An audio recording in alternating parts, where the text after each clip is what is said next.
So the first thing I would advise anyone to do, okay, anybody who has been diagnosed with cancer or going through cancer, and actually would advise anyone to do even before, just do this. Radically change your diet. I am on a mission, honestly.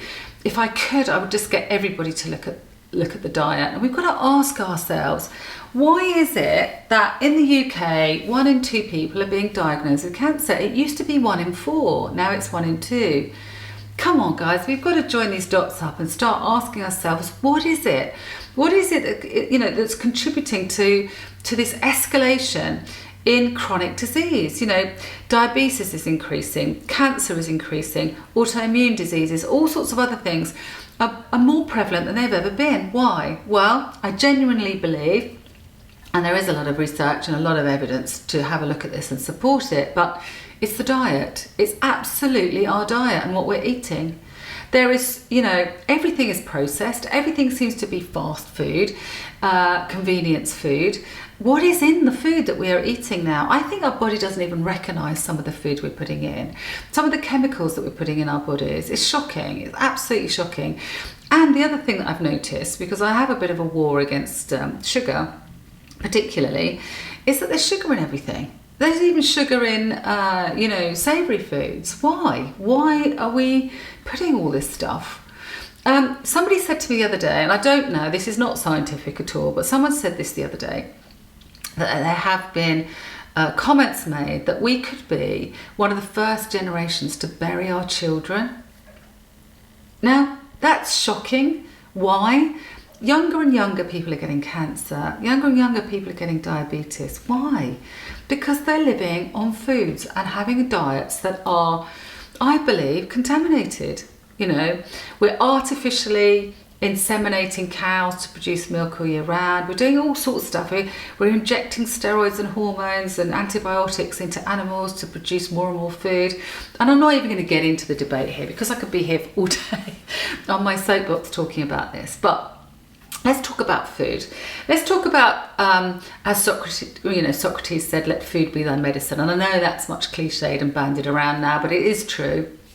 Why have we taken thousands of years to come back round to the fact that the food that you put in your body has a massive impact on your health? Why is that a revolution? Why is that, new? It isn't new.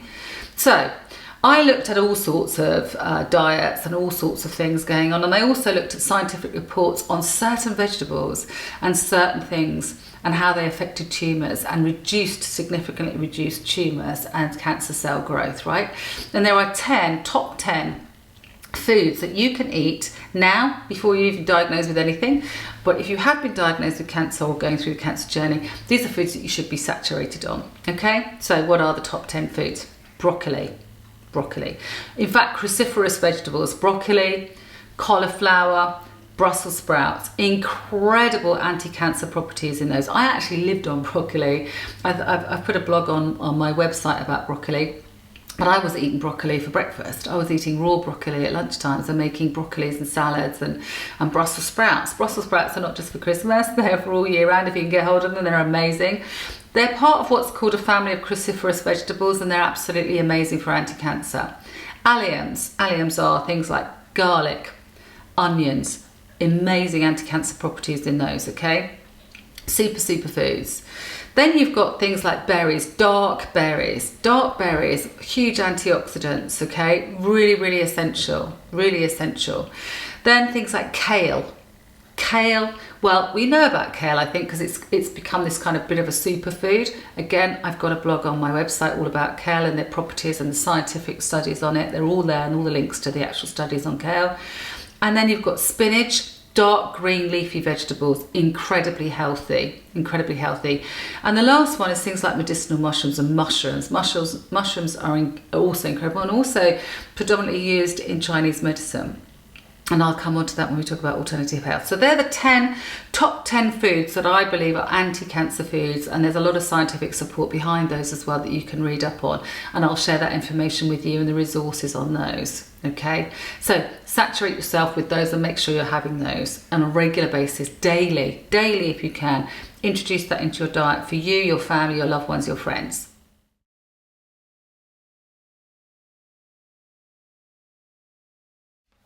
Okay, so people ask me, so what should I eat? Okay, well, I think it's quite simple. I don't think it's complicated. I don't believe diets work, so I don't say to people you should do a specific diet and it should be this, because, one diet does not work for everybody. That's why I don't believe diets work, and I talk quite significantly about those on my site. And when I'm doing health and nutrition coaching with people and helping them with their own diet, I would never say to people you need to just follow that strictly or this strictly, because one food for me may be somebody else's poison. I may be able to eat peanuts, but somebody else is allergic to them. And we're also bio-individuals, so one size does not fit all. We cannot have diets that work for everybody. It's an absolute joke. The only people that actually come out of the diet industry well are the diet industry. It's as simple as that. Why do you think some of these weekly diet things have people that have been going to them for years and years and years? If they were so significantly successful, why are people still going to them 10 years later? You've got to ask yourself, right? Anyway, so what to eat? Very simple, natural food. As much natural whole food as possible. Now that's not difficult. That isn't difficult. All you've got to ask yourself, I would say there are 2 questions to ask yourself when you're going to eat, right? One is this good for me? And the other one is this natural? Now that's not difficult. You don't have to even look at any ingredients. You know if something's natural. I'll give you an example. If you're going to have apples, have an apple, not apple juice. Apple juice is very processed, it's full of sugar, it's in a carton, you don't know what's in there, probably got preservatives, it's sitting on the shelf, particularly if you've got apple juice that's sitting on a shelf in an ambient temperature shelf, yeah? How can it stay there for weeks on end and not go off? You've got to ask yourself. How can certain foods sit on a shelf in a supermarket and be there for weeks and weeks and weeks on end, yeah? Or have a really long sell-by date or a long shelf date, yeah? How does that happen? So you want to eat natural foods. You want to eat a whole apple rather than apple juice. You want to eat as many natural foods as possible. I would say to people, introduce as many green leafy vegetables. They're unbelievably good, and you can get a huge amount of nutrients in natural foods, right? Our nature that we live in, our natural world provides everything we need. Nuts, fruits, plants, seeds. Why do we think we're clever? Because we're now processed all this food and it's all very convenient. Yeah, it might be convenient, but it's killing us. It's absolutely killing us. I absolutely believe it. The food that we eat, the processed food we eat, the convenient lifestyle that we live to is killing us. So we're really clever, aren't we? We're actually killing ourselves. So I would suggest that when you go into a supermarket, and I do a sort of supermarket sweep thing where I go in and show people, and I also do a kitchen makeover. But I would suggest you go in and you look at the natural foods. And if it's in a packet or a box or a tin, it's not necessarily natural, is it? So I would steer away from those kinds of foods as much as possible. I tend to buy most of my food from those first sort of 3 or 4 aisles that you go into the supermarket, which is fruits and vegetables. And I genuinely believe that if most of the planet lived on a plant-based food diet, we would be healthier, and we would start to get rid of some of these chronic diseases. And there's huge numbers of studies out there. There are films, there are amazing things that people just live on a plant-based food and get rid of all of their medication. And I can give you a whole list, which I will do at the end, of some of the resources and films that you can watch that significantly support that. So guys, ask yourself, is this good for me? Is it natural? And eat as much whole food as possible and as much plant-based food as you can. Now, I'm not saying you can never have a burger. I'm not saying you can never have a pizza or any of those kinds of things, right? I'm just saying make as many healthy choices or load them up. I have a pizza occasionally, very occasionally. I don't have them every day, I don't have them every week. But if I do, I have a really thin, crispy base. I'll make sure that I load it with a load of veg, and I'll put rocket on it at home, to give myself a lot of greens and a lot of healthy things, yeah? And I'll enjoy it. I'll have it occasionally.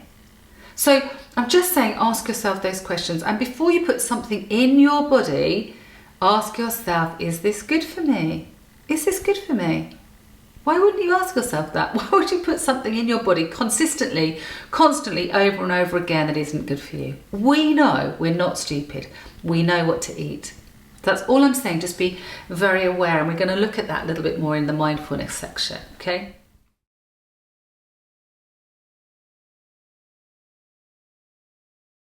So, just as important about what to eat, I would say, is what not to eat. And I know absolutely without a shadow of a doubt that, as I said before, and I'll say it again, I believe, and I absolutely know from the studies that I've looked at, that sugar feeds cancer. And I'm going to say it here today, right? And you can have a look at it as much as you like. But I absolutely believe that sugar feeds cancer. And it was my drug of choice. So I would say that we should really start now, as a whole planet, to start to reduce our consumption of sugar, of processed sugar. You know, there's enough sweetness in the world that the nature provides for. There are fruits, and there are all sorts of plant-based sweetness as well that you can look at. For instance, I know I've got a sweet tooth, so in order for me to satisfy that sweet tooth and I don't go towards really unhealthy things, I actually have had to learn to bake my own things now, because I literally cannot find sweet stuff, biscuits or cakes or anything that are sugar-free. I can't find many. So I actually bake them myself, and if you go on my website, you'll see a load of sugar-free recipes. I do one on Sweet Enough Saturday, it's called, and there are pictures of things I've baked, and there's the recipes on there, and they're all sugar-free. Okay, so I bake with things like xylitol and stevia. They're plant-based sugars, and they don't raise your blood sugar levels like processed sugar. So I would advise you, please, to reduce your consumption of sugar. Look at the labels, make sure there isn't any hidden sugars. There's a lot of sugar in things like bread, for instance, which you didn't know about. Honestly, trying to find products without sugar over the last year has been a nightmare. It's really, really interesting. When you start focusing on sugar in foods, you'll see how much sugar is in them. Okay, so just start being a little bit aware. That's all I'm saying, be aware of the sugar. The other one that I would say is a food that we really need to start weaning ourselves off, and we're so reliant on it, and our diet and our culture has become almost sort of like saturated with this product, is wheat. Okay, wheat. Now, we have cakes, biscuits, bread, lots of products that we have, paninis. You know, you try and go into a coffee shop or into anywhere now that hasn't got predominantly wheat-based products, and we have a lot of wheat. Our diet is very wheat-based. Pasta, you know, we have to look at this stuff, because wheat is very inflammatory. It causes inflammation in the body, and again, I'm not going to get into that now, into all the scientific stuff of it, but have a look at this. A lot of disease, or most of our disease, comes from the gut. Okay, it comes from the microbiome in the gut. And again, you can study a lot of this. A lot of the information is out there. But also disease comes from inflammation. And a lot of doctors, and this is, you know, a lot of doctors in the medical profession are looking at inflammation in the body. Inflammation causes disease. We need to get that inflammation down. Things like wheat can cause quite significant irritation. Why do you think people all of a sudden, I mean, we never had this in my day, maybe it's because it's being recognised, celiac disease. Now, people might think people who've got celiac disease, you know, that's where they can't tolerate wheat and they live on gluten-free stuff. They might think that they're particularly minority, they've got an intolerance. I would say they're just acutely sensitive to what we already know in the body, that actually wheat is an irritant. So we need to start looking at that, okay? So just be mindful of wheat and try and actually start to reduce your reliance on wheat-based products, on pastas, biscuits, cakes, breads, okay? And start placing it with natural, whole food, plant-based diet. The other one that's really quite significant in terms of what not to eat, I would say, is dairy. The Western world has, again, quite a dominance on dairy. If you look at Asian cultures, they don't really rely on dairy like we do. The Japanese culture, which they have people who live significantly longer. If you look at books like the Blue Zone Diet or the Okinawa Way, you've got people living very, very, you know, till 100, 120, 110. They don't seem to have dairy. We have a dominance of dairy. Now, dairy, again, very mucus forming. Cheese particularly is very addictive. It has casein in it, which is very addictive. I used to be significantly addicted to cheese because I've been predominantly vegetarian most of my life. And very addicted to cheese. But how do we produce cheese unless it's organic? And again, I would even question that. But again, artificially lactating cows all year round. We are the only mammal, I think, in the whole planet that drinks the milk of another animal. Also, look at a baby cow.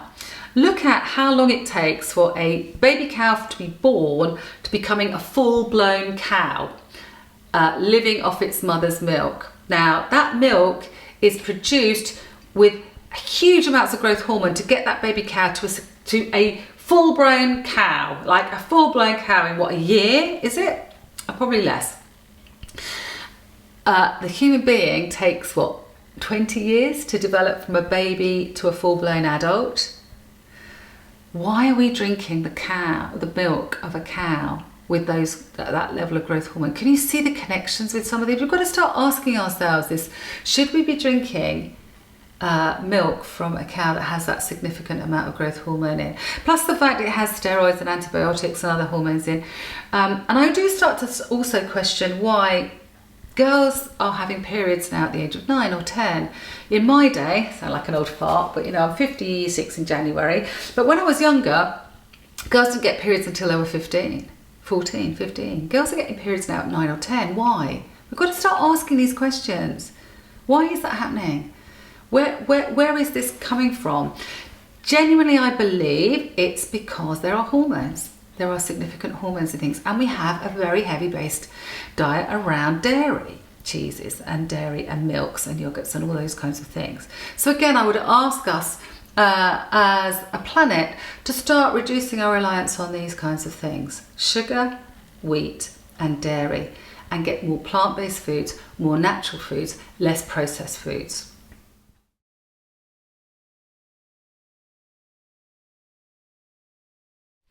Okay, so with anybody, I would urge anybody I talk to, and that's whether you're just somebody who wants to put your health and well-being first, or somebody who is going through cancer, or, as I say, working with a member of their family or friends who's going through it. The first thing I would always say is radically change your diet, because it will have had an impact. Without a doubt, it will have had an impact.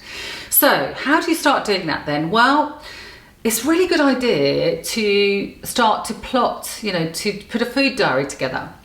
And again, you can do that on your phone if that's easier for you. If you're that kind of person, put it on your phone. I like to actually just plot it in my diary and just write down, what I've eaten that day. It's amazing to see how, what you've eaten in that day. And you start to see patterns, really. And you start to see certain times in the day when you tend to have a lull and you start to eat your naughty stuff. I mean, mine used to be about sort of 3 o'clock in the afternoon. I'd get that kind of sugar drop and I'd want to have something sugary. And then I used to have a thing where at 9 o'clock at night, even if I'd had my meal around 6, 9 o'clock at night, I would get the munchies again and want to eat again, and that's quite heavy for my body. And I'll talk a little bit later about intermittent fasting, because that's really beneficial, which is what I do now. So I'd just say plan your week, plan your meals. It's really important. Of course it is, because the food you put in your body is really important to your health. So start to plan these things, yeah? We plan our holidays, don't we? We plan our week, we plan our diary, we plan, business plans and strategy stuff, but we don't plan what we eat, so we should take a bit more time over your food. So that's one thing, okay? So start planning, start thinking about it.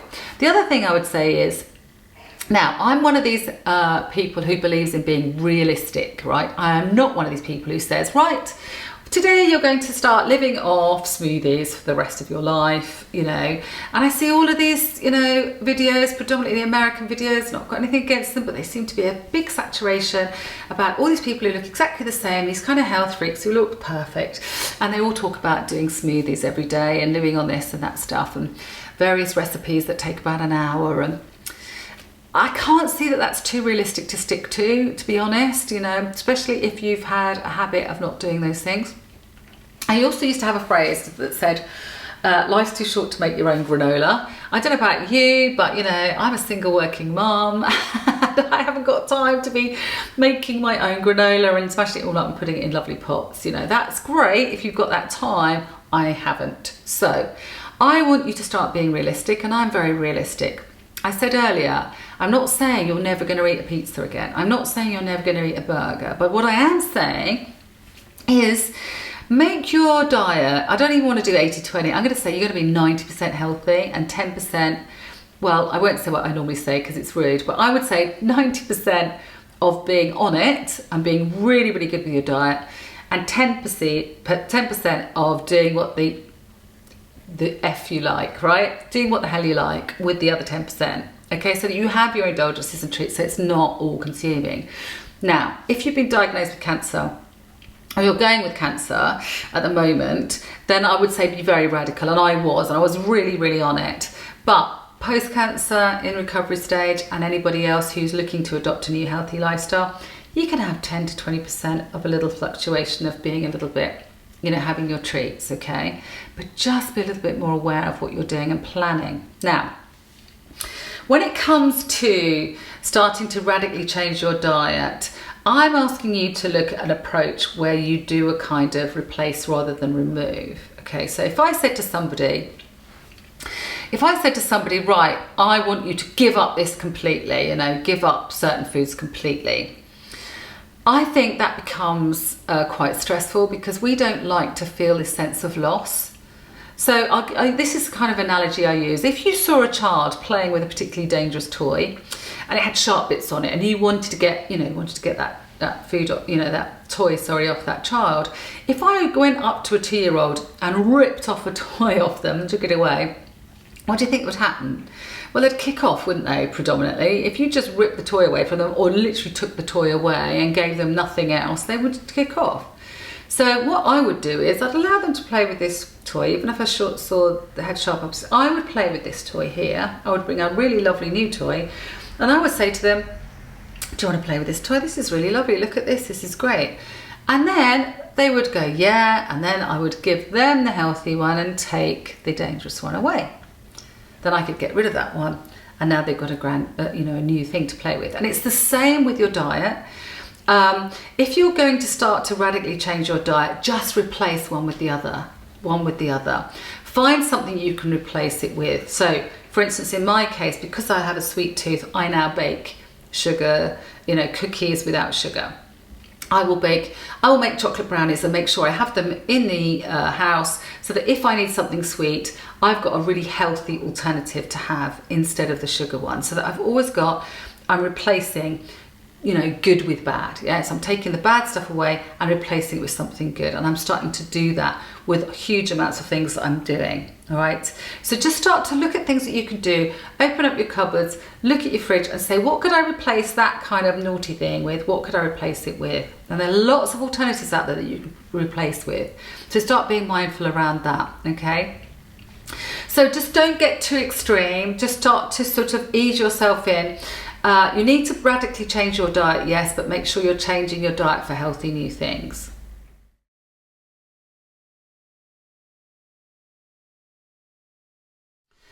So I also want to talk to you about what it's like when you eat out, because once you start to radically change your diet, it's quite difficult when you go out and about. But luckily, actually, there's a bit of a movement at the moment towards healthy food, and lots of restaurants are recognising that it's quite trendy to have different and alternative diets and menus. So that's great. We've never been in a better age now to actually be starting to look at some of this food. I remember going into London recently, and it was fantastic to see all the street food that was there. You could see people actually preparing the food in front of you, and because you do all of those things, if you're in a group of people, somebody can go and have one type of food, and you can go and have another, and you can all sit together and enjoy different types of food, which is great. Also, a lot of restaurants are starting to look at allergies now and recognizing them and looking at them seriously. So there are options that you can look at: vegan options, vegetarian options. But I would also say to people, and I was in danger of doing this quite a bit when I went to restaurants or ate out, is that I wouldn't take much time over the menu. I wouldn't take it very seriously, and I'd be chatting to my friends, and blah, blah, blah, blah, blah. And then it would come up and say, oh, have you chosen your food? And then I'd rush that, I'd really rush the food thing because I hadn't really looked at the menu. And then I would end up saying, oh, well, I'll have what she's having, or I'll have what he's having. Or I would just pick something, randomly. And it wasn't necessarily the healthiest option. So what I've learned to do now is that I take a lot more time over the menu. It's really important because I'm putting that food in my body. And again, what do I ask myself? I look at the menu and I ask myself, what's good for me? What's good for me? Now, I may ask myself, what do I want to eat? But actually, my dominant thought is what's good for me. What's the healthiest option here? And what's the healthiest option that I'm going to enjoy on here? So I might go towards a superfood salad, or I might want to have a veggie burger or a vegan burger, but I'll have it without the bun. And I'll reduce a lot of carbs, because carbs convert to sugar, and sugar converts, in the body. So I try and reduce my my carb load a little bit. So there are things you can do. And I would also suggest that don't be too scared to ask the restaurant whether they could do certain things for you. If they do have a burger that comes with fries and buns and all that lot, but you don't want it, don't be afraid to say to them, I'd like to have that, but I don't want the bun, I don't want the fries. Can I have it with vegetables instead? Can I have a side order of broccoli as part of it instead? Or can I have salad with it? It's your body. It's your food choice and you're paying. But so be really vigilant about how you want your food. And I'm really polite with people, but I say to them, can I have that with that? The worst thing they're going to say is no. And most of the time it's possible. So make sure you take your time over ordering your food, and make sure you take your time about asking what food that you want. Also, do exactly the same in a supermarket. We all know not to go to a supermarket when we're hungry, because we end up eating a load of stuff or buying all the wrong things. Again, if you're going to a supermarket for food, make sure you've got some time to look at the ingredients on the packet. Look at what you actually want to eat. Ask yourself if it's colourful. Fill your basket with colourful natural foods. Start looking at it, taking some time. I shop online because it's easier. And I make sure that when I shop online, I prepared the foods that I'm having. I also prepare in advance what foods I'm going to have the following week and what meals I'm going to have, and I buy those ingredients. I buy as much organic as I can. I know it's expensive, so I can't always afford it. But I'd much rather spend the money on the food I put in my body and take that time. So take your time over the food you're ordering. Take your time over the food that you're getting in terms of restaurants, and take your time when you're out and about putting the food into your body, because we know that what you put in must come out. Okay, it's your body. Make sure you nurture it well with really, really good food.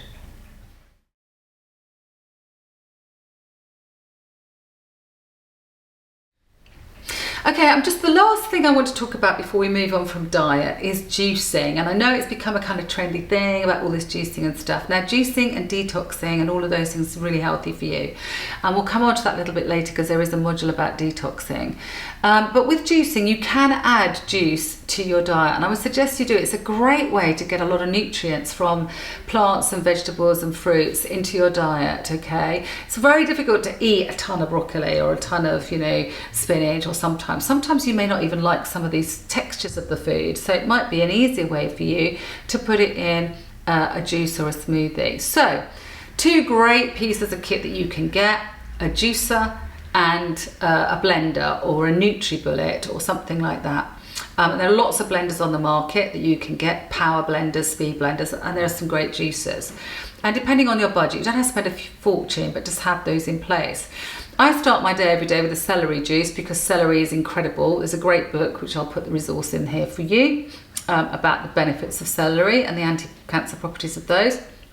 But you could start your day with a really cool green juice or a green smoothie. And I share some of those recipes with you anyway on my site. But you can always contact me and I can give you some. But there are loads of stuff out there, lots of stuff on the internet, lots of recipe books for great smoothies. Find one that you like, find the one that works for you. Don't painfully go through a green juice because you've got to have it, but it tastes shocking and you hate it. That would be no good at all.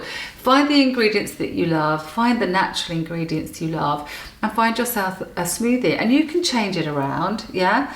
But it's a great way to get a lot of nutrients into your body, okay? So just get into smoothies and juicing. You can also buy, which are great now actually, a lot of shops do them and they don't have to be expensive, some of these super green powders like spirulina, which is a plant-based protein, chlorella, super green foods, super green powders. A lot of these things you can just put a scoop into your smoothie or in your juice, and they're a great way of getting those nutrients in. Okay, so just have a look, experiment around, find things that you like and try and introduce those into your diet as much as you can.